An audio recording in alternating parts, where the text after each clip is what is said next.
Hey, FinCon community, this is Bethany Bayless, and I am here with Ramit Sethi, the New York Times bestselling author and founder of I Will Teach You to Be Rich. And Ramit, I am so excited. This is a big year for you. What's happening for you this year? Well, I've got the 10-year update of my book, which is coming out. I am super excited. It's funny, I can't believe that this book, I Will Teach You to Be Rich, I initially started writing it in 2007. It came out in March 2009, and I never intended this, and I don't believe in market timing, but that book came out at the absolute bottom of the recession, the absolute bottom. And I remember going around to all these different cities on book tour, Salt Lake City, Chicago, Portland, Seattle, everywhere. And these local newscasters were so skeptical of me because they're like, why are we talking about investing? The economy is crashing, 10% unemployment. And I remember back then being so confused by their questions because I said, yeah, there's 10% unemployment and we should definitely talk about that. But there's also 90% employment. There's people who want to get ahead. There's people who want to grow. There's people who want to learn. If you had followed the advice in the book in March 2009 until now, you are financially set for life. Wow. And that makes me very proud. And so to be able to come back 10 years later, update with all kinds of new material and kind of get a whole new generation of people to think about money in a different way, I'm in heaven right now. I'm so excited for you. It's incredible just how far, everything that's happened in 10 years, and you're updating the book. So there's a lot of new material that's going into the book. Is that right? 80 pages of new material. I'm very proud of it. You know, I started off, my publisher wanted me to do a quick update. Hey, like a few pages here and there. And the reason for a book update is people feel that books become dated. And personally, I don't really believe that. Some of my favorite books are 50 or 100 years old. But I have to admit that every week I would be getting emails from people saying, hey, is this still accurate? Bank accounts have changed, interest rates have changed. And after a while, people really start to notice, 5 years, 10 years, you haven't mentioned these things that everyone else is talking about. So I sat down and I reread the book and I told the publisher, look, I have resisted updating anything on this for like 8 years because I've been building my business and I wrote the book to be timeless. I said, if I'm going to do this, I'm going to do it top to bottom. I want to go through every single page. I want to strip out things that are not relevant anymore.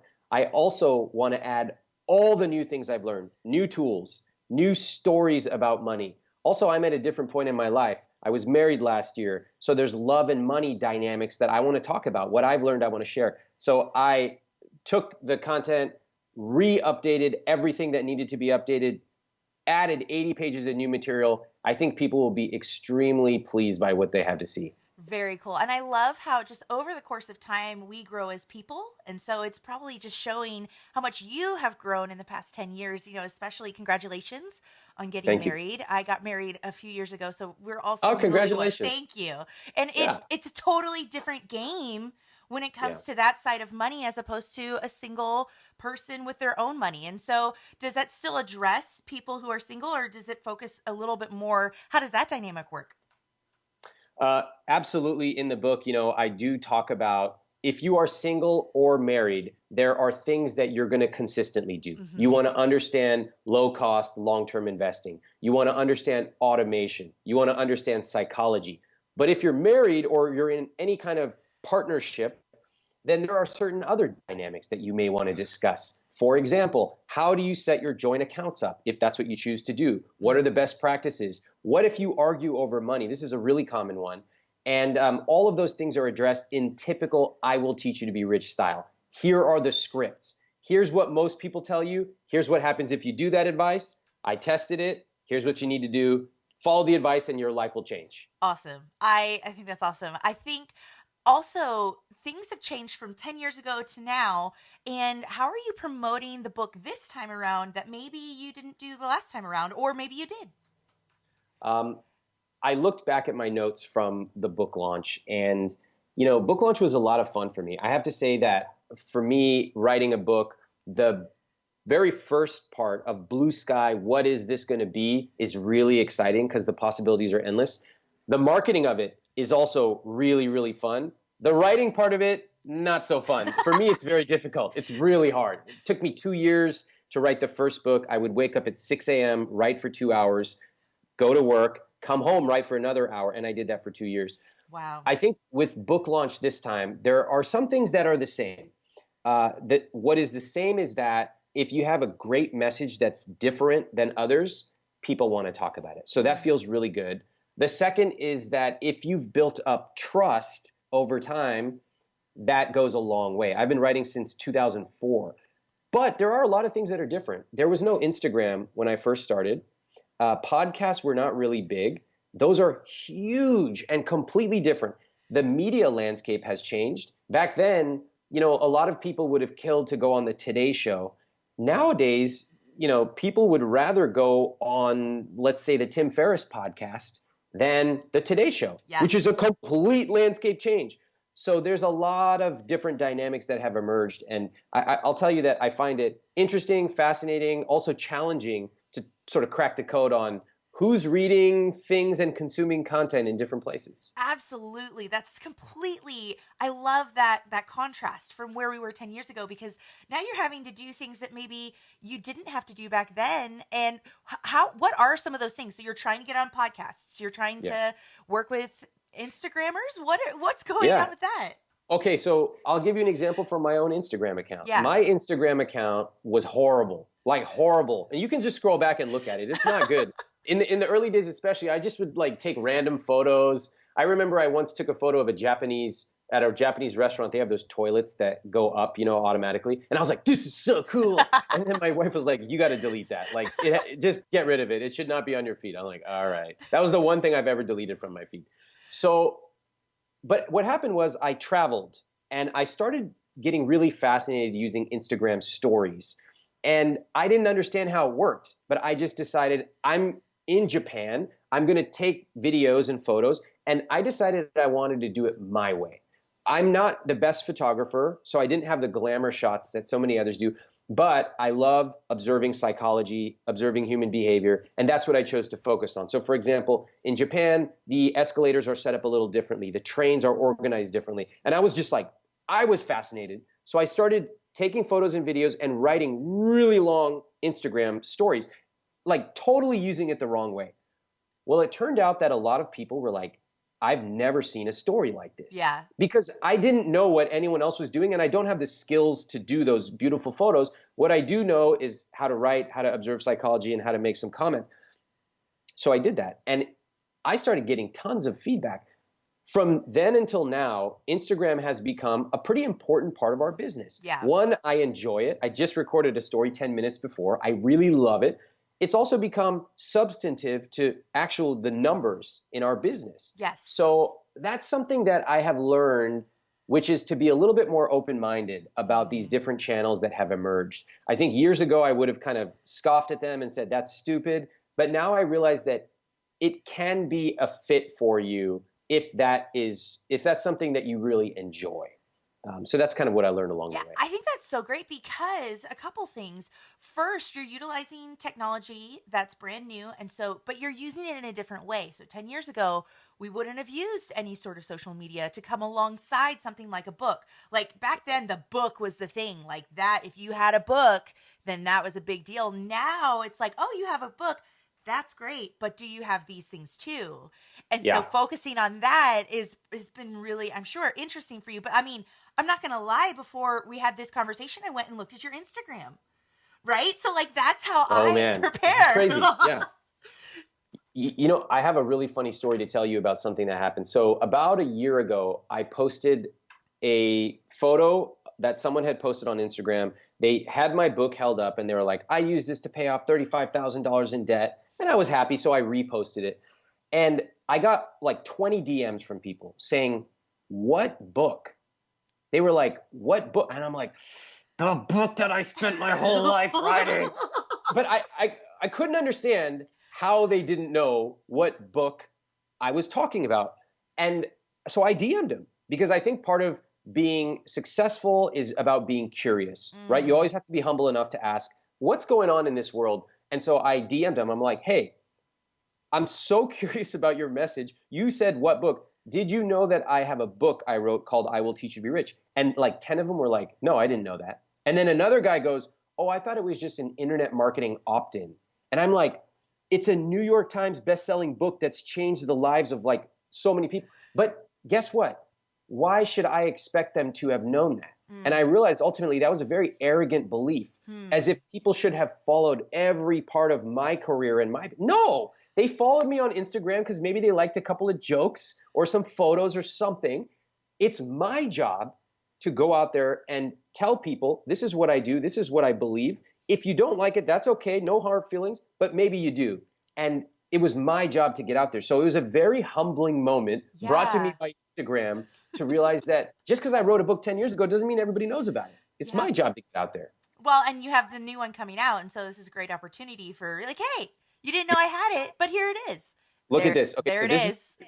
The new cover. So we totally redid it. 80 pages. It's very thick. I got a new photo. You'll notice that I've been demoted to the back cover. I used to be on the front cover. Oh, they nice. said, look, we're going to put you on the back this time. They actually said, look, we don't really put authors on the front unless they're George Clooney. I was like, oh, good to know where I stand.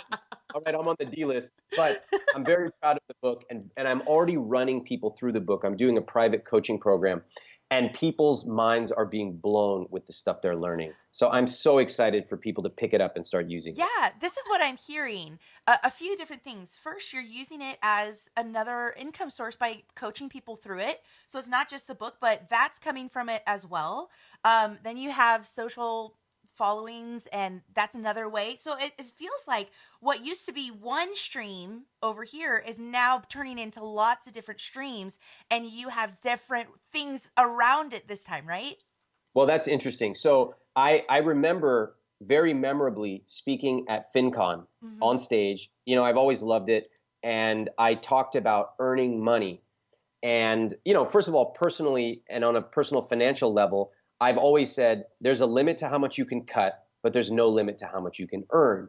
And I started early off writing this blog for free, and I never thought it would be an income source. Over time, I tried a lot of different models. Ads, I wasn't very good. Sponsorships, I was horrible. Affiliate stuff was okay, but I didn't really enjoy it. And eventually I settled on creating products. Now, so we have, 20 plus products, and we have 35,000 plus customers, which I'm very proud of. With the book, I have a thing called Ramit's book buying rule. And the rule goes like this. If you're even thinking of buying a book, just buy it. Don't deliberate, don't equivocate. To be able to get an author's decade worth of experience, whether it's mine or anyone else's, for $10 is like the best ROI on earth. Now, in general, my philosophy is either give away your material for free or charge a lot. So 98% of our material is free. Blog posts, we don't do a podcast, Instagram, etc. The book is $10. I guess you can call that free. It's at libraries. But for something like a coaching program, I'm actually doing this one for free. Why? I don't need to make money off a coaching program. What I want to do is take people through the program and get them to get amazing, life-changing results. Nice. That is worth more than any money possible. But, talking about monetization in business is one of my passions, and I'd love to talk about that with the FinCon community in the future. Yeah, that's incredible. And I feel like that's a whole nother interview, a conversation, etc. Back to what you're doing to promote the book specifically. This time around, are you having a book tour? Is that something you're going to go around? What's the benefit of the in-person meet and greet event and all of that? This is a great question. Rationally, if you are online, you don't really understand why you would go on a book tour. Let me tell you all the reasons you wouldn't go on a book tour first, and then I'll tell you why I'm doing it. Okay, so you now have to get on a plane, fly to all these different cities, spend time and maybe money, or in my case, my publisher is fortunately sending me. You go in a room, and how many people do you get in that room? Maybe 25, maybe 100 if you're really, really fortunate. And then of that 100, maybe 20 or 30 or 50 buy a book. All that for 50 books? It seems crazy. But, and this is a big but, there is something magical about being in the room. And anyone who's been to FinCon knows this, right? There's plenty of financial bloggers, but when you see them on stage or you talk to them at the after party, suddenly you realize there's a whole different level of connection. And what I have had to learn is to take off the ROI lenses, which I think you need to apply for things like direct response. And if you're doing Facebook ads, you need to be tracking that stuff carefully. ROI, take them off and put on a different set of lenses to view the world through. Things like relationships, things like new ideas. I'm going to give you an example. When I went on book tour, I met a lot of people who turned into my friends. I would have never expected that, but we both are passionate about money. We're kind of weird. You're weird if you love talking about personal finance. You're a weirdo. Well, guess what? We got to be in the same room. Also, everywhere I go, I ask people, what should I write more about? On book tour in 2009, almost every single person in almost every single city said, hey, love your automation stuff, but I want to know how to earn more money. And that was the genesis of me creating Earn 1K and many other products, which have gone on to help tons and tons, tens of thousands of people, and have generated millions of dollars for them and for our business. So I would say that if you have the opportunity to get in a room, do it. Don't try to get direct ROI. You're always going to lose. Yeah. Everyone would be better off just sitting on a computer and writing some blog post. But if you put on a different set of lenses, which I've had to learn and force myself to embrace, wow, the connections can be so much deeper than just money. Oh, this is such a great perspective for several reasons. First of all, that's your captivated audience, right? These are the people who read the book, who follow you, and actually made the trek to come see you, right? So that's the first thing. They're ultra fans, and they have probably one of the strongest opinions when it comes to they're rooting for you, right? For the most, unless they're going there to yell at you, which is like, I don't know if that's never. Even for me, they don't yell. Like the people who come to our meetups are so nice. And we just did one in San Diego. I want to just share how I have truly embraced this. So I started getting religion around this, realizing that, wow, when you get in a room with people who have been reading your stuff, the fact that they would go out of their way, get in their car, that says a lot. Yeah. Like, I am so appreciative of someone who would do that. So what happened was, I live in New York now, and I'll be walking down the street, and I would say 3 to 5 times a week, someone will stop me and say, you helped me get a $20,000 raise, or I paid off $60,000 in debt. Like crazy stories, right? It never gets old. Never. I love it. I appreciate it. But what I realize is that I have now been experiencing this for over a decade. My team has not. And so when we do our team retreats, once a year, we all meet up in the same place. I now have made it a priority. One of those nights, we have a mixer, and I invite all the students from around the area. This year, it was in San Diego just a few weeks ago. And we brought them in, and we sell out in like minutes, right? It's free, but we just say, come meet our team. So now we get these amazing super fans. My team has their lanyards, which are bright orange, and you can spot them. And suddenly, my team gets to meet people who will tell them the most crazy stories. I used the material in Dream Job to triple my salary. My husband or my wife can stay at home because I am such a high earner now. And now my team realizes they're not just working on blogs or conversion rate optimization. They're actually changing people's lives. They're creating a rich life. And that to me is the definition of what an amazing dream job really is. I think it's so interesting because there's a level of humility that goes into this, right? So meeting the people, and then at the same time with that humility comes great reward in the sense of you're not going to be like, hey, everybody should just look at me. It's more you're meeting them where they are. They're coming to meet you. And there's that reward that comes that I'm sure is, again, you're taking off the ROI glasses because this is costing money. But ultimately, I feel like in your business, does you feel like that validates what you're doing, that it keeps you going? Oh, it's totally, it is so rewarding to be in the room. And, I would say this, like, I love your point about humility because whenever I meet them, there's this moment where, they may have been watching me on Instagram or YouTube for a long time, but personally, I'm more fascinated with them. Like, I've heard me talk about my own points for years. I want to hear what brought you here, what made you decide to come out, who have you met? And that's one of the most interesting things as well. And I think another reason that FinCon is so successful is you want to meet people like yourself. And if you're a financial blogger, like I said, you're kind of weird. I get it. I know it. Like, you want to be around people where you're not weird, where it's totally normal, and where you can talk about these issues. For my readers, it's, we want big wins. We don't want to talk about cutting back on lattes. We want to spend extravagantly. We don't want to be guilted for tiny little things that everyone else is worried about. They feel like this, I'm at home. And to be able to be the host of that gives me great joy. That's awesome. I love that. I love everything that you're doing. Just really quickly, since this is, again, new, putting out, what's your favorite form of media now, or favorite way of pushing out content, either in conjunction with the release or what you're doing in the space? Kind of tell us a little bit about that.